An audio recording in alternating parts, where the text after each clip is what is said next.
You know, everybody done heard the story about Mob James. You done seen him on different platforms telling the story about this super gangster that he was, but you know, he also was a super rat. You know what I mean? And if any question, which I probably would never get the true answer, you know what I mean? That would be the only question that I have from homie. I did it solid my whole career. You know what I mean? I fucked with both of your brothers, homie. I fucked with the east side. I help a lot of motherfuckers. We got money together. You know what I mean? You know, I put in work with every hood over here, homie. Why would you do that, homie? Not to mention, fuck me, you put your legacy on the line for the feds, you know what I mean? And to wear a wire, you know what I mean? And think this shit will never come out, man, knock it off.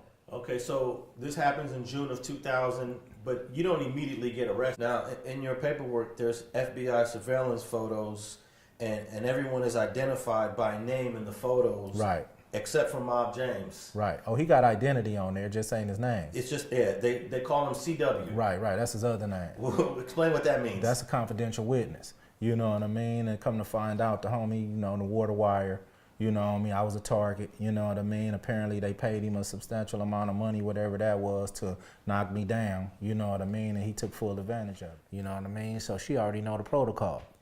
Call Frank DiGiacomo. Call my lawyer that I've been having all these years calling me. He, you know, it's federal, but calling, you know what I mean? Let me tell you, telling ain't an option. So cooperating, it ain't an option. My wife told him this, you know what I mean? You know, she knew the protocol. So when he come down there and told me, first thing he say is, you know who the rat is? Because we had Frank was like family by this time. We had been through the rigmarole, you know what I mean? And Frank said, you know who the rat is? I said, yeah, James McDonald. He said, you got that right. I said, AKA Mob James. He said, oh, no doubt. You know what I mean? I said, listen, Frank, go get me the best deal you can get me. Because I done read the shit. Drew done already told me this Mob James. We ain't going to get past it. You know, they hand us our indictment, you know what I mean? I'm looking at the shit. I'm still fuzzy. And Drew looked at me. He said, blood, this Mob James. I'm like, Mob James? He like, blood, this Mob James, homie. You know what I mean? And I get to going through it and checking it out, you know. And then they read us our shit, you know, of course, they, you know, send us to another court date. They read off our indictment, what we charged for, what the situation was on June 13, 2000. You know, committed a motherfucking conspiracy. So Lip say, I want to know what was charged against me. On everything. Probably Lip was back there probably about 2 minutes. Lip the one came on and said, look, Piru, Mob James. I looked at Drew and looked at everybody else because I don't fuck with Mob James. You know what I mean? I'm thinking, shit, that's his case. But really, that's how we know. Yo, it's Big Ant, man. We back. Another edition of Urban Politicians TV, UPTV. Make sure you stay on your pivot at all times, man. Had to come tap in real quick and politic and fellowship with all my political partners on this situation where we just watched the OG out of Compton, FG, have an interview with Alex Alonso. And I'm going to put the links in the description box where y'all can watch all those clips. I suggest y'all tap it out because it's just an overall pretty good story. And y'all can tap into that in the links and everything with Street Gangs for sure. So when it comes to this conversation with Mob James, y'all saw me cover it while I put the videos out where he kind of responded to snitching allegations, not directly to FG, but just the allegations in general and other people and everything like that. There's one thing that I did look at. What FG is talking about with him being told on where Mob James worked as a confidential witness, where he actually took other people that he knew and other homies that he had down also. This happened in 2000. Mob James' brother was killed in 2002, if I'm not mistaken. I could be wrong on those dates. So he actually turned bad on his homies before his brother was actually killed in 2002.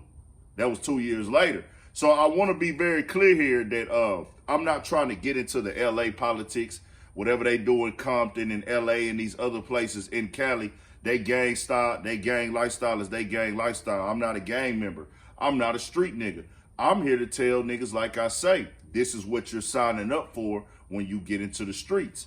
Mob James was a well-known, respected dude from his neighborhood. This ties into hip-hop news and hip-hop culture through Death Row, because Mob James and Death Row were like neck and neck, hand in hand. Y'all ran with Tupac, so your story get told on big platforms like Vlad and these other super big platforms. And when you a street dude and you coming off as that and you're not telling your whole story, people are gonna question that. That's why people are talking about it now. They putting these paperwork documents online. I'm not gonna put that here, but y'all can look at Alex Alonso interviews, and he got the stuff up on there a little bit and some pictures, and it's online if you want to see it. Mob James had the chance to answer these things, and he chose not to. He doesn't answer them direct. He never says, I didn't snitch. He says people are trying to tear down his character, but he won't answer the questions directly. He has a right to do what he wants to do. I would suggest niggas stop, going after niggas and trying to get niggas to prove themselves and da-da-da-da.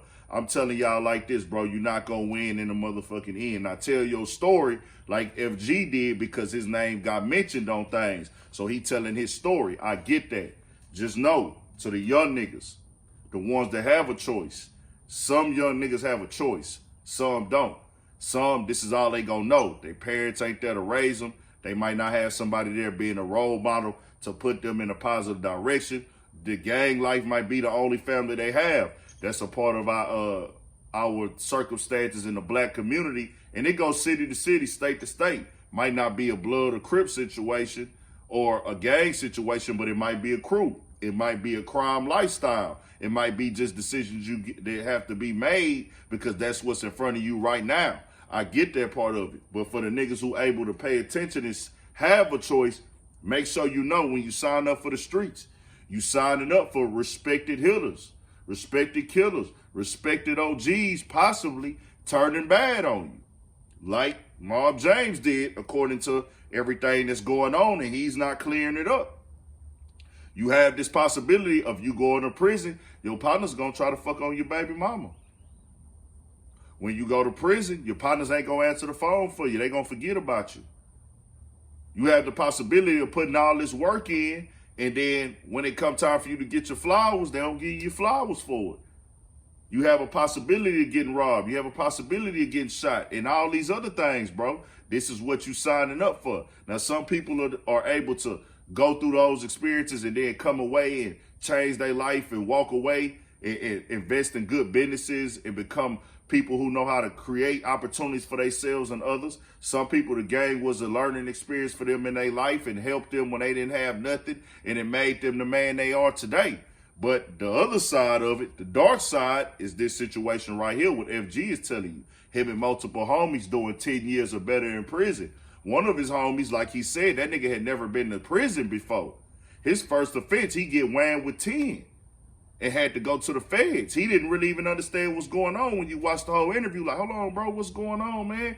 Because FG told him, hey, bro, when they come with this 10, let's take this 10, nigga, because this the feds. He like, hold on, nigga, 10? Nigga, I ain't did shit, bro. Hold on, nigga, why I gotta do 10 years? They didn't even sell crack cocaine. This is a conspiracy charge, bro. Just because they spoke on turning the coke into crack, that now give them more time. And if they would have had priors like one of the other guys, they could have doubled that time. So if G was right, we got to take this 10, my boy. Like, yeah, I know it sucked, bro, but this is what we got to sign up for.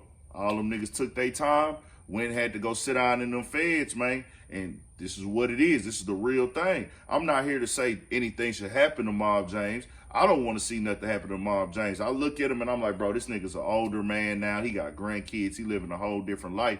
But I do feel like, hey, bro, you can't run from this side of your story. You got to own up to this, too. If that's what you did, that's what you did. So, hey, y'all tell me what y'all think about it. Mob James, keep taking care of your little ones. Keep pushing a positive message. But this right here, too, bro, it is what it is. Subscribe to the channel, Urban Politicians TV. We got more videos coming, more everything. 1,000. Tell me what y'all think in the comment section. 1,000 for shit show, man. Happy MLK Day. Stay on your pivot at all times.